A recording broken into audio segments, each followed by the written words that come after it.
जय श्री कृष्ण जय श्री कृष्ण खुलुमबाय लोगोफोर आं दिनै फंनैसो धोरोमनि गोदै गोदै खोथा सावरायनो होनानै मोनसे फिसा भिडिअ लानानै फैलायबाय लोगोफोर। दा मानि थाखाय आं धोरोमनि गोदै गोदै खोथा सावरायनो मोजां मोनो बेखौ नोंथांमोना निसय मिथिखागौ। एक्चुअलि आं धोरोमनि मानसि नङा रायजोफोर। रायजोफ्रा आंखौ धोरोमनि मानसि नामा, बिथाङा खालि धोरोमनिल' खोथा बुङो माथो साननो हागौ। नाथाय आं एक्चुअलि धोरोमनि मानसि नङा आरो आङो धोरोमजों लोब्बा थानाय आखलनि मानसिबो नङा। आं बेखौ सिदा खोथा बुंखायो रायजोफोर। नाथाय आङो धोरोमनि माखासे खोथाफोरखौ बिजाबाव फरायनानै मोनदों हिसाबै बेखौनो आं नोंथांमोननो खिथानो लुबैयो आरो बे खिथानायाव आं जेबो भुल गैया बायदि आं सानो। मानोना जोंनि गेजेराव माखासे मानसिफ्रा धोरोमनि बिजाब एबा धोरोमनि भिडिअ नायनो मोजां मोना। बेखायनो आङो जा एसे नायनानै मोनदों, गितायाव फरायनानै मोनदों एबा भगवत गिता एबा गरुड़ पुराणाव फरायनानै मोननाय माखासे खोथाफोरखौ आं नोंथांमोननो खिथानो नाजायो। दा खोथाया बेनोसै रायजोफोर। दा धोरोमनि खोथा बुङोबा जोंनि मानसिया सम गैया, बे खोथाखौ नोंथांमोना निसय मिथिखागौ। आरो जेराव थाखा फैसा गैया बाहाय मानसिफ्रा गैया, बे खोथाखौ नोंथांमोना मिथिखागौ। दा धोरोमनि खोथा बुङोब्ला मानसिफ्रा आंगायनाय फैयो। अब्लाबो आं मानो धोरोमनि खोथाखौ बुङो बेखौ आं गुवारै नोंसिनो बेखेवना होनो नाजागोन लासैनो। दा जेखियानो जाया मानो रायजोफोर, आं मोनब्रै मोनबासो सोंथिनि गेजेराव आं एसे गुवारै सावरायनो नाजादों। बे मोनब्रै मोनबासो सोंथिखौनो आं नोंथांनो ससे ससेबाबो बेखेवना होनो नाजादों। दा बाथ्राया नैबेनो, सोंथिया रायजोफोर, मानसिया मा महर एबा देहा लानानै जोनोम जाफैयो? मानसिया जेब्ला जोनोम जायोना, मा महर एबा मा देहा लानानै जोनोम जायो? जों गोबां मानसिफ्रा गोनो गोथो। मा महर लानानै जोनोम जायो? मानसियाथ' मानसियैनो जोनोम जायो आरो मा महरनि खोथा दंबावो? अनेक जोंनि गेजेराव सोंथि फैयो। नाथाय सोंथिया गोरलै नङा रायजोफोर आरो फिननायाबो इसेबां गोरलै नङा। बेखौ धोरोमनि मेगनजों नायोब्लासो, गोसोनि मेगनजों नायोब्लासो बेखौ मिथिनो हायो जे मानसिया मा महर लानानै जोनोम जायो एबा मानसिया जोनोमजों मा लाबोफायो, बेफोरखौ गुवारै मिथिनो हायो रायजोफोर। दा बेखौनो आङो फंनैसोबाबो नोंथांमोननि सिगाङाव फोरमायथिनो नाजादों। बेनो जाबाय मानसिया मा महर एबा देहा लानानै जोनोम जायो होननायनि सोंथियाव फिना जादों रायजोफोर, सनातन महर लानानै एबा सनातन देहा लानानै मानसिया जोनोम जायो रायजोफोर। मानसिया जेब्ला जोनोम जायोना, सनातन महर एबा सनातन देहा लानानैसो जोनोम जायो रायजोफोर। कुनु दिन मुस्लिम, ख्रिस्टान, शिख, जैन, बौद्ध मालाबाबो बेबायदि महर लानानै जोनोम जाया रायजोफोर। नायनायाव मानसि बायदि नुयो रायजोफोर, बेखौनो आं नोंथांमोननो खिथानो नागिरदों। फोरमानानै बेनो रायजोफोर, जेब्ला सासे गथ'खौ जोनोम जायो अब्ला मोजाङै नोजोर हो रायजोफोर। सासे हौवा गथ'खौ जोनोम जायोबा मोजाङै नोजोर हो रायजोफोर। सासे हौवा, मुस्लिमखौनो होनबाय आं रायजोफोर। दा फोरमाना बेनो दे रायजोफोर, जेब्ला गथ'आ जोनोम जायो मालाबाबो मुस्लिम जोनोम जाया, बियो हिन्दुयैनो जोनोम जायो रायजोफोर। फोरमानानै बेनो, जेब्ला गथ'आ जोनोम जायो अब्ला माब्लाबाबो आगाल खाथा जानानै जोनोम जाबोआ। बोसोरथामनि उनावसो सासे हौवाखौ आगाल खाथा खालामनाय जायो रायजोफोर मुस्लिम समाजाव। जेब्लासिमनाखि आगाल खाथा खालामनाय जाया अब्लासिम बेखौ मुस्लिम होननानै मानिनाय जाया रायजोफोर। बेखायनो हिन्दुयै जोनोम जायो, बे फोरमान मोनसे। जेब्ला सासे हौवासाया देरनानै 3 बोसोर जायो अब्लासो बेखौ आगाल खाथा खालामनाय जायो, अब्लासो बिनि मुङा मुस्लिम जायो रायजोफोर। सिगां बिनि मुङा मुस्लिम नङा, बे हिन्दुयैनो थायो, सनातनैनो थायो। थिग बिदिनो धोरोमनि बेलायावबो रायजोफोर, जोनोमनि उनावसो धोरोमखौ गाव बासिनानै लानाय जायो। सासे मानसिया जोनोम जायोबा सनातन महरै जोनोम जायो, अब्ला बे मानसिया ख्रिस्टानबो जानो हायो, हिन्दुबो जानो हायो, मुस्लिमबो जानो हायो, शिख, बौद्ध, जैन जिखुनु धोरोमखौनो लानो हायो रायजोफोर। बाहाय जेबो बुंनांगौ गैया।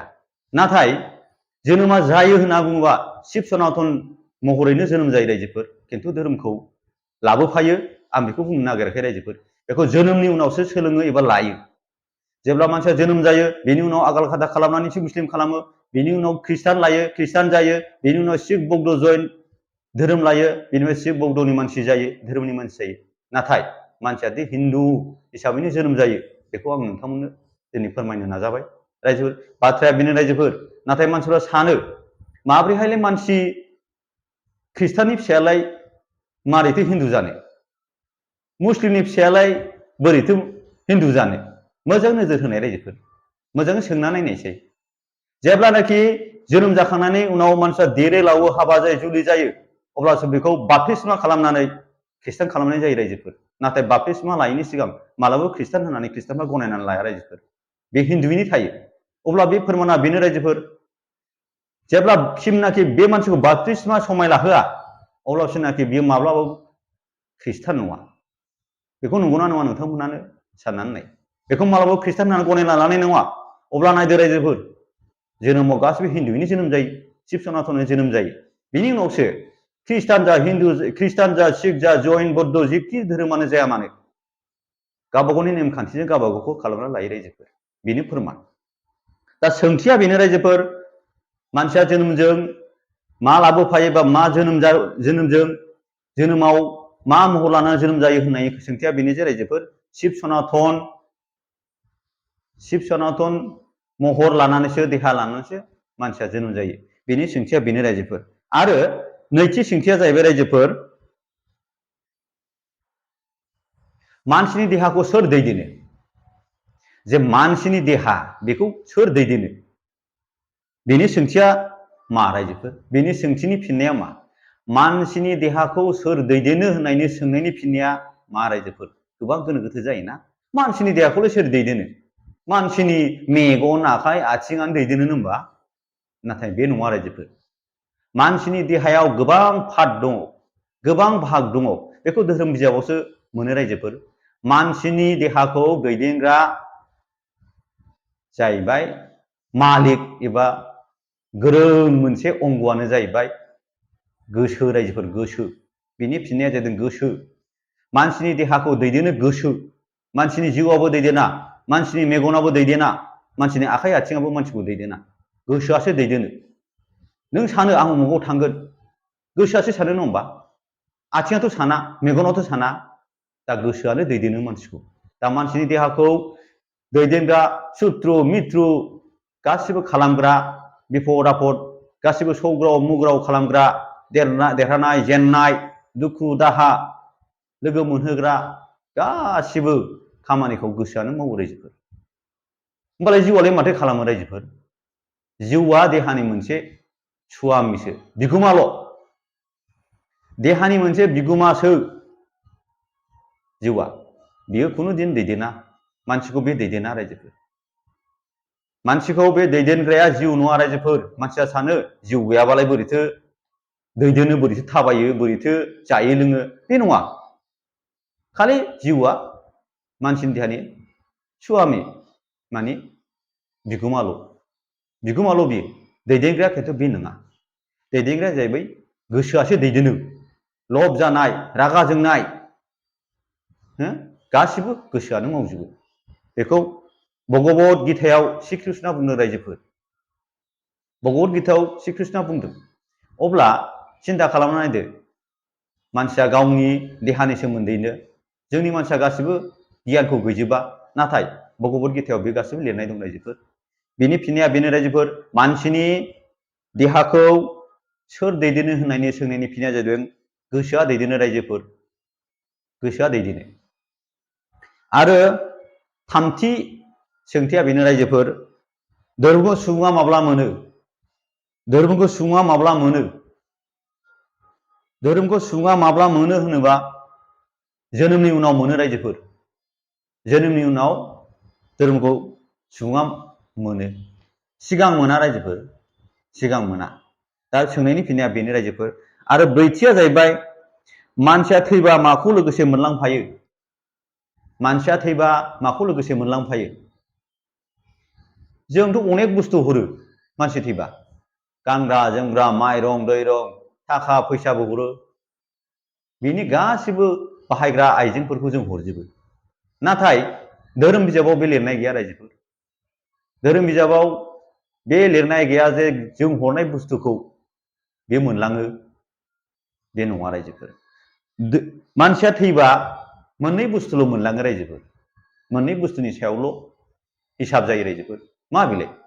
बेनो जाहैबाय धर्म आरो कर्म। जोनोम लोगोसे मोनलांफानाय मोननै बुस्थुआनो जाहैदों धर्म आरो कर्म। धर्मखौ लोगोसे मोनलांफायो रायजोफोर आरो कर्मखौबो लोगोसे मोनलांफायो। माबोरै मोनलांफायो रायजोफोर बेखौथ' जों मेगनजों नुवा। धर्मखौ जों मेगनजों नुवा, कर्मखौबो जों मेगनजों नुवा। खिन्थु मोजाङै गोसो मेगनजों नायबा बेखौबो नुयो। धर्मआ मा बुस्थु बेखौ मिथिनांगौ गोसो मेगनजोंसो नायनांगौ जायो। बेखौ नोङो जानला मोनला नायबा नों नुनो हाया। धोरोमखौ मोनलाङो आरो कर्मखौ मोनलाङो होननायखौ आं ससे बेखेवना होनो नोंथांमोन नाजादों। धोरोमखौ मोनलाङो होनोबा मा धोरोमनि मानसि बे मोनसे सोंथि फैयो। जेखुनु हिन्दुआनो जाथों, ख्रिस्टानानो जाथों, सिख, बौद्ध, जैन, मुस्लिम जेखि धोरोमानो जाथों, संसाराव खुनु उफाय फाराग गैया रायजोफोर। जेखि धोरोमानो जाया मानो बे धोरोमखौनो मोनलांफिनगोन। मा मोनलांगोन? धोरोमखौ मोनलांगोन ना। खोथाया बेनो जादों धोरोमखौ मोनलांनाय ओंथिया मा? धोरोमखौ मोनलांनाय ओंथिया धोरोमनि मेन थांखियानो जादों गुबुननि मोजां हाबा मावनाय आरो मालायनि अननाय मावै। बेखौ बुंदों होनबा दा खोथाया बेनो धोरोमखौ मोनलांफायो होननाया जाहैबाय मानसिया धोरोम लानानै सोरनि मा मोजां मावबोदों, धोरोम लानानै धोरोमनि मा मोजां हाबा मावनानै सोरखौ मारैहाय उद्धार खालामबोदों, बेयो मोनसे धोरोमनि गेजेराव गोलैयो रायजो। बेखौ हिसाब खालामनाय जायो। आरो धोरोमखौ लानानै सोरनि मोजां हाबा मावनायनि गेजेराव सोरनि अननाय मावबोदों, सोरनि धन सम्पतिफोरखौ हिंसाबोदों, बे गासैबो हिसाबा धोरोमावनो गोलैजोबो रायजोफोर। आरो कर्मआलाय माथो रायजोफोर? कर्मआलाय माथो? कर्मआबो बे एखेयानो रायजोफोर। कर्मआबो एखे। कर्म माने मावनाय। कर्म माने मावनाय। नोङो संसाराव थांना थानाय समाव मा हाबा मावबोआ बेनि हिसाबखौनो कर्म होनो रायजोफोर। बे कर्मनि हिसाबखौ नोङो हैजोबनांगोन रायजोफोर। नों सोरखौबा बुथारबोबाय, नों सोरखौबा बुबोबाय, नों सोरखौबा अननाय खालामबोबाय, नों सोरनिबा मोजां हाबा मावबोबाय, बेफोरखौनो कर्म होनो रायजोफोर। बेफोर मोजां हाबा मावनायनि कर्मनि हिसाबखौ नोङो थैबा हैनांगोन रायजोफोर। बेखौ धोरोम बिजाबाव लिरनाय दं। ओंखायनो धर्म आरो कर्म बे मोननैजों एखेयानो रायजोफोर। दा बे मोननै बुस्थुखौ मोनलाङो। बाखि नोङो बिल्डिं, धन सम्पति, गारि घोड़ा, थाखा फैसा बेखौ मोनलाङा रायजोफोर। आरो जेब्ला थैयो धोरोम बिजाबाव लिरनाय दं रायजोफोर, सोरगोफुरियाव नों बेसेबां माहाजोनमोन, नोंनि फिसाया साबसिनमोन, नोंहा गारि गंसे दंमोन, नोंहा बेसेबां फैसा दंमोन, नोंहा बेसेबां हा हु दंमोन, बेखौ सोंनाय जाया रायजोफोर। खालि सोंनाय जायो धर्म आरो कर्मनि सोमोन्दै सोंनाय जायो। बेखौ आं बुङाखै रायजोफोर, बियो श्री कृष्णआ बुंदों, बेखौ भगबत गीता आरो गौरव पुराणआव बुंदों। नोंथांमोना नायनो हागोन आरो नांगौ जायोबा आङो बबे पेजआव दं बेखौ खिन्थानो हायो रायजोफोर। नाथाय धोरोमनि पेजआ एखे थाया रायजोफोर। मोनसे पेजखौ बुङा मोनसे पेजखौ आन्दायगोन रायजोफोर। ओंखायनो आं पेजनि खोथाखौ मख'नाय जायाखै। खालि आं बिजाबखौल' खिन्थानो हायो रायजोफोर। भगबत गीता आरो गौरव पुराण, शिब पुराण बेफोर बिजाबाव बे लिरनाय दं रायजोफोर। आरो बिष्णु पुराणावबो लिरनाय दं रायजोफोर। बेखौ नोंसोर मोनगोन। दा माब्रै हिसाब जायो बे खोथाखौ आं गुवारै नोंथांमोननो बेखेवनो हायाबाबो फंनैसो आं नोंथांमोननो खिन्थानो नाजाबाय जे सोरगोफुरियाव थाङोबा सिगां नोंनि धन सम्पति आरो रां रुफा बेफोरखौ सोंनाय जाया। आं बेखौ सिगाङाव बुंखाबाय रायजोफोर। खालि सोङो नोंनि मावबोनाय हाबानि सायाव आरो नोङो धोरोम लानानै धोरोमनि हाबा मा मावबोदों बिनि सायावसो नोंखौ हिसाब खालामनाय जायो रायजोफोर। बिनि सायावनो नोंनि जोनोम जानाय, मानसि जोनोम जानाय, जुनार जोनोम जानाय गासिबो नोंनि सायावनो सोनारजोबो रायजोफोर। नोंनि उननि जोनोमा बेहायनो गासिबो सोनारजोबो रायजोफोर। नों मोजां कर्मनि फिथाइखौ मोजांखौनो मोनगोन रायजोफोर, गाज्रि कर्मनि फिथाइखौ गाज्रिखौनो मोनजागोन रायजोफोर। बेखायनो नोंनि उनाव मानसि महरै जोनोम जानाय बा दस्रा महराव जोनोम जानाय जेबा जिब जुनार बे गासिबो नोंनि सायावनो सोनारगोन। बेखौ आं गुवारै नोंथांमोननो खिन्थानो लागै उनावहाय उननि भिडिअ'आव फोरमायगोन रायजोफोर। नाथाय बेखौ नोंथांमोना गुवारै मिथियाबो जानो हागौ। बेखौ धोरोम गुरु बा गिदिर गिदिर धोरोम बिजाब फरायग्रा मानसिफ्रा निस्सय मिथिगौ रायजोफोर। बेखौ आङो नोंथांमोननो बुङाबाबो जागोन। आरो बाथि सोंथिया बेनो रायजोफोर, मानसिनि सोलेर एबा देहाया बबे एखे? मानसिनि सोलेर एबा देहायाव बबे एखे? मानसिनि सोलेर आरो देहाखौ मानसिया नायबानो नुजोबो ना मेगनाबो एखे, मेगना खुगायाबो एखे, गन्थङाबो, आखाइ आथिं खर' गासिबो एखेबा मा दंबावो एखे?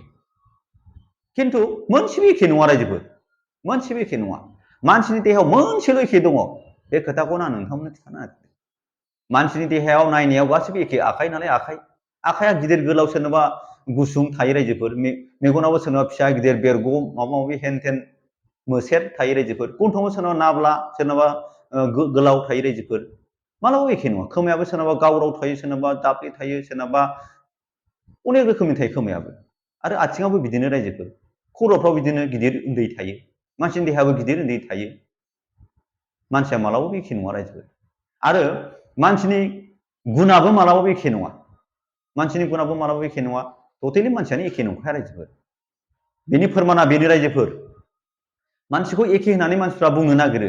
बे धोरोम माबेबा धोरोम बिजाबफ्राव मानसिफ्रा मोनदों जानो हागौ, खिन्थु खोथाया सैथो नङा रायजोफोर। मानसिया मालाबाबो एखे नङा। मानसिया एखे मोनबा दिनै सोरखौबा मानो सान हर बडिगार्ड नेयो, सोरखौबा माथो लामायाव सानफामानि उन्दुना थाबाबो रावबो जेबो खालामा, सोरबा माथो न' सिङाव थाखुमाबाबो बडिगार्ड नांगौ जायो रायजोफोर। अब्ला मानसिया बोरैथो एखे जाखो? सोरखौबा मानसिखौ बडिगार्ड नेयै नेयै लाङो, सोरखौबा बरायो रायजोफोर, सोरखौबा आरो रायै रायैसो लाङो रायजोफोर, आरो सोरखौबा फैजानो बायो रायजोफोर, आरो सोरखौबा नुबानो गुग्रुब खुलुमो रायजोफोर, आरो सोरखौबा नुबानो सिलुर लायो रायजोफोर, नाथाय सोरखौबा नुबा एरायखेयो आरो मोखां सोमजायो रायजोफोर। माबोरैथो एखे जाखो बिदिबालाय रायजोफ्रालाय? मानसियाथ' एखे नङा बिदिबा। सोरखौबा नुयोबा खुलुमो, सोरखौबा नुयोबा मान होयो, सोरखौबा नुयोबा बरायो, सोरखौबा नुयोबा एस्कर्ट लानानै मोसा मोसा मान सनमान होयो। अब्ला सिन्था खालामनानै रायजोफोर, मानसिया मालाबाबो एखे नङा। नाथाय बबेथो एखे रायजोफोर? एखेया बेनो रायजोफोर, जिउआ एखे रायजोफोर, जिउआ। मानसिनि जिउआ मोनसेल', मानसिनि जिउआ मोनसे एखे। नोंनि जिउआवबो एखे रायजोफोर, मासे जुनारनि जिउआवबो एखे रायजोफोर, जिखुनु जिउआ मोनसेल' रायजोफोर। श्री कृष्णआ भगवत गीतायाव बुंदों, मानसिनि जिउ, जुनारनि जिउ गासिबो एखे। आरो मोनसे खोथा बुंबावदों रायजोफोर, जिउआ मालाबाबो गोदान जोनोम जाया, आरो जिउआ मालाबाबो थैनो रोङा। बे खोथाखौ आं सिगाङाव बुंखाबाय रायजोफोर। जिउखौ नोङो अरजों साव, बारजों फोरान, जेखि खालामा, जिउआ थैनो रोङा रायजोफोर, जिउआ अमर। बे जिउआ खुनु मोनसे आगार जानो रोंनाय एबा मोनसे मुं गैया रायजोफोर। बेनि मुङा जिउ, आरो बे जिउआनो गासिबो एखे। जुनारनि जिउजों मानसिनि जिउजों एखे। नाथाय मानोथो मानसिया साननो हनो गोरों जाखो, मानोथो जुनारा साननो हनो रोङा जाखो? बे फारागा मोनसे फैलायबायना। बाथ्राया बेनो रायजोफोर, जिउआ एखे नालाय, जिउआ जेबो दायथ' गैखाया रायजोफोर। जिउआ जेराव सोयो, जुनारनाव सोयोबा जुनारनि हाबा मावो रायजोफोर, मानसिनाव सोयोबा मानसिनि हाबा मावो। मानो होनदों? जिउआ मानसिखौ दैदेना, आं सिगाङाव बुंखादों रायजोफोर। जिउआ मानसिखौ दैदेना, मानसिखौ दैदेनो गोसो। थारमाने जुनारनि गोसोजों मानसिनि गोसोजों एखे नंखायाबा, होमबा बोरैथो मानसिजों समान गियान गुन जानो रायजोफोर? ओंखायनो जिउआ एखे, नाथाय जिउआ मानसिखौ दैदेना होननाया बेनो रायजोफोर। नोंनि जिउखौ बहननानै जुनारनाव सोयोबा बे जुनारनि हाबाखौनो मावगोन रायजोफोर। मानो होनबा जिउआ देहानि सुवामिल', माने बिगोमाल', नाथाय बे दैदेना। बेखायनो मानसिनि देहायाव जिउआल' एखे रायजोफोर, खुनु जिनिसा एखे नङा। बेखौ नोंथांमोना मोजाङै बिसार खालामबा मोनगोन। आरो बे धोरोम बिजाबाव लिरनाय दंखायो रायजोफोर। दा आङो मानो गोबाव खालामबावनो रायजोफोर, आंनि फंनैसो धोरोमनि खोथाया बेनोमोन। नोंथांमोना आंनि बुंनायाव माबाफोर भुल नुदोंबा, नोंथांमोना आसि थुनानै आंखौ फोरोंनो हागोन। आरो आं क्षेमा बियो रायजोफोर, आंबो इसिबां धोरोमनि मानसि नङा होननानै आं बुंखादों। मानो होनबा आङो धोरोमनि खोथाखौ बुंनो रोंगौबाबो, आं एक्सुवेलि धोरोमनि मानसि नङा। आरो आङो धोरोमनि लामाजों हान्थिग्रा मानसिबो नङा। आङो सासे सादारन मानसि। आङो धोरोमनि खुनु प्रकारेबो मानसि नङा रायजोफोर। थेवब्लाबो आं धोरोमनि खोथाखौ बुंबाय थागोन। नोंथांनि अननाय मोनोबा आं धोरोमनि खोथाखौनो बुंगोन। नाथाय आंनि आखल आखु बेबहारा मालाबाबो धोरोमनि नङा रायजोफोर, आं बेखौ सिखार लाखायो। दा बेखायनो नोंथांमोननि सिगाङाव आङो क्षेमा बियो। आंनि बुंनाय धोरोमनि खोथाफ्राव माबाफोर भुल जाबायबा आंखौ गावनिनो मानसि होननानै क्षेमा हो रायजोफोर। आरो फैगोन भिडिअआव आङो नोंथांमोननो बिदिनो धोरोमनि खोथाखौनो फोरमायबावगोन रायजोफोर। आङो धोरोमनि भिडिअखौनो बांसिन खालामनो थाखाय नाजादों रायजोफोर। आरो उननि भिडिअआव आं गोबां भिडिअखौ खालामनो थांखि लागासिनो दं रायजोफोर। दा आंनि धोरोमनि खोथा बुंनाया एखेनोसै रायजोफोर। गोजोन्थों। जय श्री कृष्ण, जय श्री कृष्ण। गोजोन्थों रायजोफोर। उननि भिडिअआव लोगो मोनफिनगोन। गोजोन्थों।